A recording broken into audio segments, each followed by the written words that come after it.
You are listening to the So Now What podcast with Lana Manikowski, episode number 119. So now what? These three words raced through my mind time and time again during my journey through fertility treatments. I tried desperately to have a child, but never was able. I yearned for a community to join that could understand my struggles. I couldn't find one, so I created one with the So Now What podcast. I love that you found us. I am finally back in Chicago. If you've been following me on YouTube, you have seen that I've been in a couple different areas during recording the last couple episodes, but I am back in the Chi Town and feeling really proud of myself that I spent 17 days away from home. As a recovering workaholic, that's a big deal for me to have taken that much time off my corporate job, and everything worked out. I have an awesome person that I work with who covered me at work. And then with coaching, my students went along with me on the road. So they got used to seeing me in different places too. And it was awesome. So much good stuff happened. As you know, all of the podcast episodes in February were based on relationships, and some really eye opening things happened on my time away. So I'm excited to share more of that with you in the future. But before I forget, because I forgot to tell you this last week, tickets for the Others Day are on sale. And I am so flippin' excited for so many reasons. This year's event is going to absolutely blow your socks off. If you came last year, you know that I know how to throw a party. And the events that I host, and whether it's in my meetup group or whether it is for the Others Day, I love for people to show up and feel super pampered, feel super welcomed by the room. I like make sure that nobody walks in feeling like they have no one to talk to. So this year is going to be no different in that aspect. But if you've come in previous years, be prepared for an even more amazing time. I'm sure I'll keep you posted in upcoming episodes. We can dive deep into what you can expect at the Others Day. But for now, go to lanamanikowski.com/others, OTHERSDAY, and get your ticket. I am doing an early bird ticket for the Others Day. $60 includes a crafted lunch by an amazing chef, bottomless mimosa bar, an amazing swag bag that probably is worth at least hundreds, just the stuff that's in there. And then, of course, an opportunity to meet some amazing women who either are childless, not by choice, women who feel discomfort around Mother's Day because they don't have a mom or never had a relationship with their mom. So all these reasons are why people say yes to the Others Day. And this is going to be our third annual, May 11th in Chicago. If you go to the website, I have hotels with discounted rates for you. I've got information for you, but you can always reach out if you have more specific questions that you want to ask. Before I got into this month, what we're going to be covering and the topic of this week, I didn't want to forget to tell you that this is your year to join the Others Day Brunch, May 11th in Chicago. It's going to be fab. Okay. So relationships, we covered off on a lot last month, and I kind of liked this like theme. So I decided to continue it for this month. So for the month of March, we're going to be talking about body image. And I think body images, when I say body image, I don't know if you're with me, but a lot of times as women, we go to the physical appearance of our body. And yeah, that's part of body image. I agree with you. And sometimes when we think about our bodies as women who are childless, not by choice, your body image runs deeper. And I don't think we talk about that a lot in the community, but I want to talk about it. And this month, I'm going to go into various areas of the body and the image that we have taken our body to form because we don't have children. And it goes beyond just how our body looks.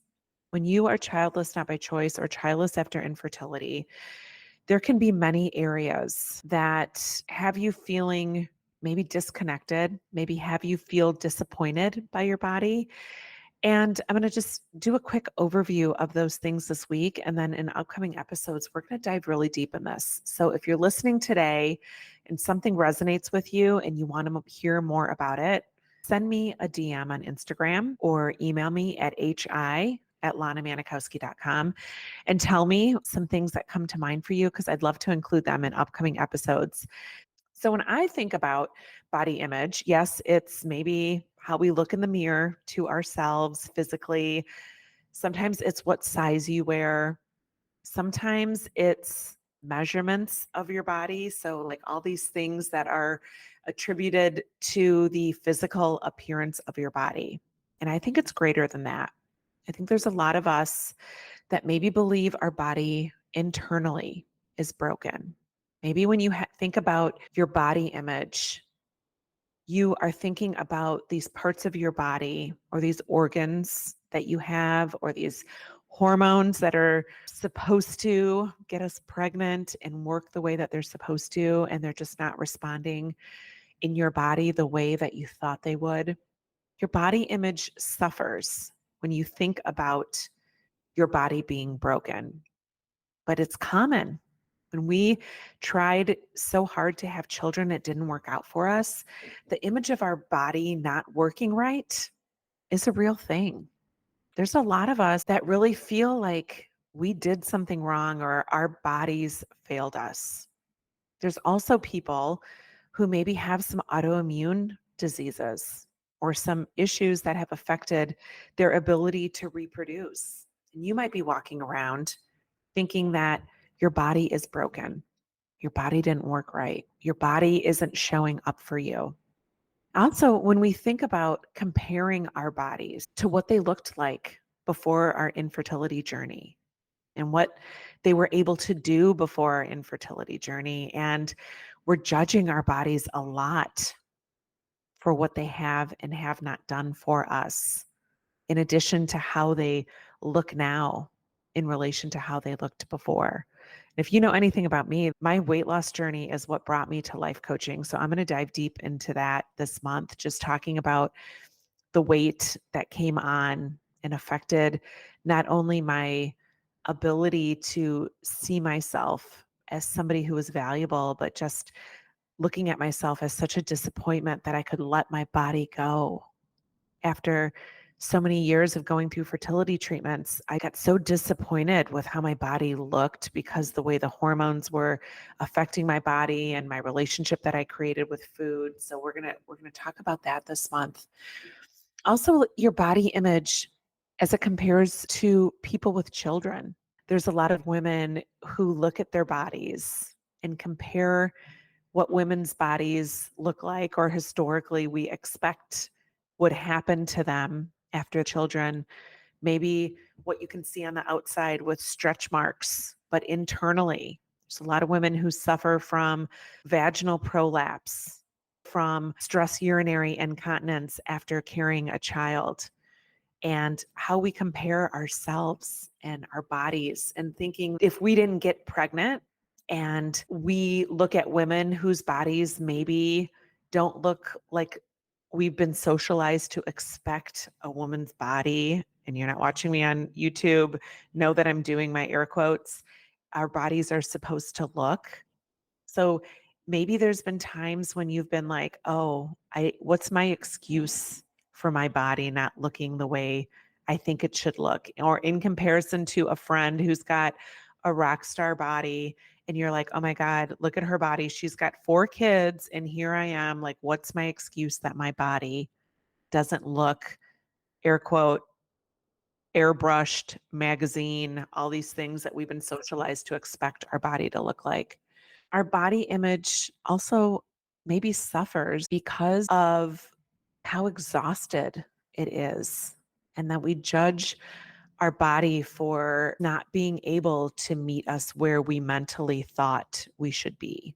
And when I think about that, I think about all the treatments and the anesthesia and the going to sleep and the twilight and all the things, the transfers, the ultrasounds, like all these things that we have these images of our body in our mind. We wanted it to do something different than what it did. So our body image suffers because of that. So if you've been feeling like you just can't feel connected to your body anymore, you're not doing it wrong. It is so flippin' normal to feel disconnected from your body when you thought your body was going to do something different than it decided to do. And there's nothing that you have done wrong. You have not given up on your body. Your body has not given up on you. You might just need to reconnect. And I might get emotional this month as I'm talking about this because I had a total reconnection moment with my body just this very weekend. As I'm embarking on a milestone birthday, my birthday is May 14th, going to be a big milestone birthday for me. I want to love myself and I want to love my body, regardless of anything that it's done or hasn't done.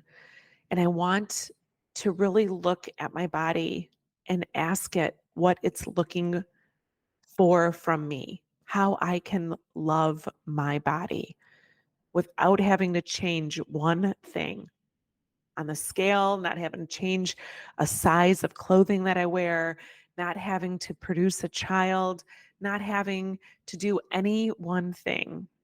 Not one thing needs to change in order for me to start loving my body. And that all comes with my body image and the way that we've been so crazily socialized to believe what a realistic body shape, size, image, all this stuff is maybe okay for some people. But if that doesn't feel natural and right to you, your body image is going to suffer if you don't recalibrate who you are today and this body that you're in today and this body that shows up so much more than we give it credit for. If we allow Hollywood and airbrushing and all these imageries of people 20 years younger than us that we're trying to chase, then our body image is always going to suffer. If this is something that's of interest to you, hop in, get on board with the So Now What podcast this month because I'm going to go deep and I'm going to talk about stuff that you probably have been thinking about for a long time, maybe even judging yourself for, and you think you're the only one. And I want to let you know that you're not. Starting today, you can look in the mirror and decide that no matter what changes, that this very moment, whatever time it is, that you look in the mirror and decide that you are going to start loving your body today, I'm going to help you through that. And it is going to be the most magical and transformative experience to not have to change one thing before you can love yourself and your body image again. Have a beautiful week, and I love you. And remember, it's never too late to discover your meaning. I'll talk to you next week.